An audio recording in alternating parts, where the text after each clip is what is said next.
The senses drag the mind away. That's what he's saying here.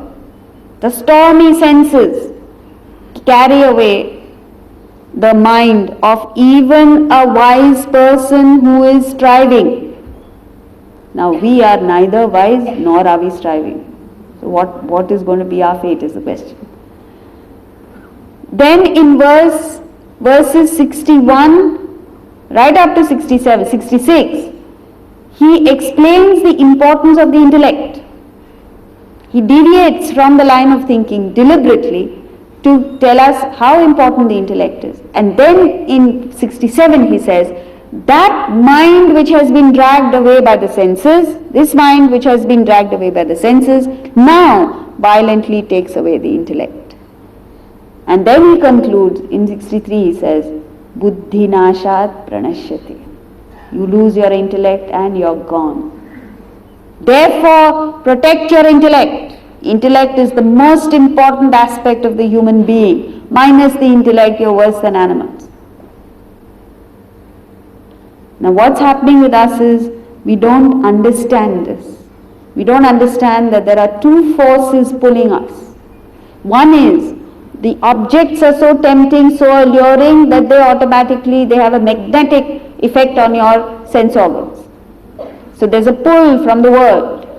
The second force that is acting is, there's a push from your sense organs. Your sense organs naturally, automatically gravitate towards sense objects.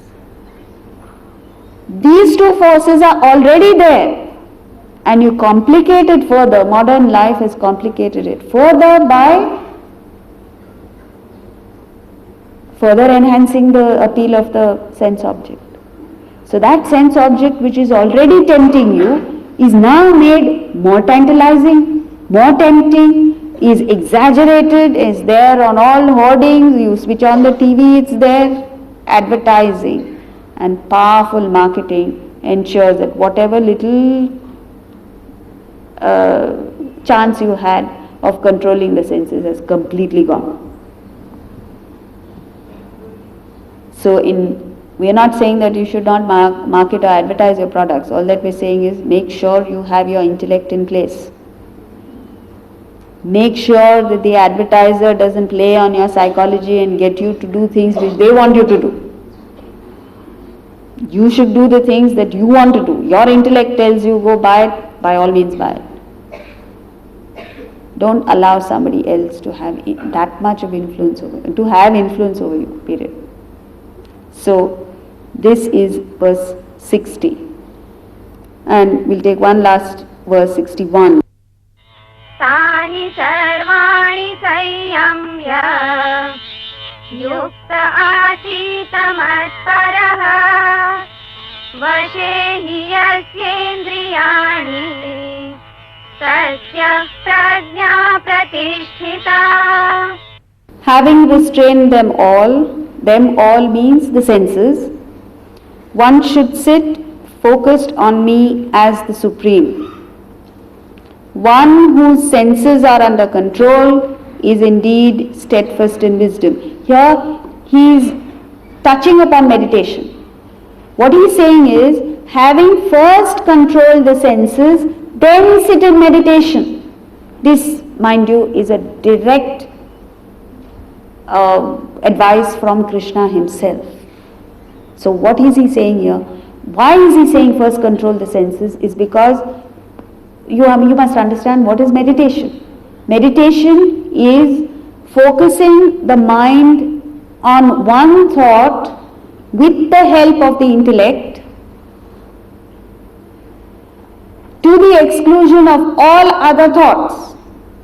That is meditation.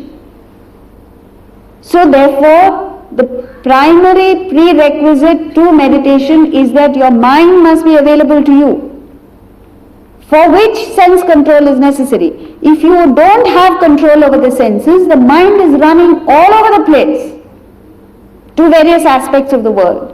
And with such a mind which is not there with you, if you meditate, first of all, you can't meditate. You give yourself a mantra. Suppose you say, I'm going to chant Om. You recite mentally. Om. Om.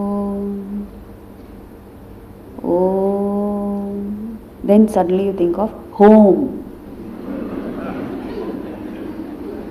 I told the servant to do this thing, I don't know whether the servant has done it, and the carpenter was supposed to come, I forgot to give instructions, and million thoughts come into your mind.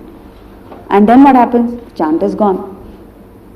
So what he's saying here is, once you control the senses with a powerful intellect, the mind is available to you. With that mind that is available to you, if you focus on meditation, then it has some meaning, you're meditating.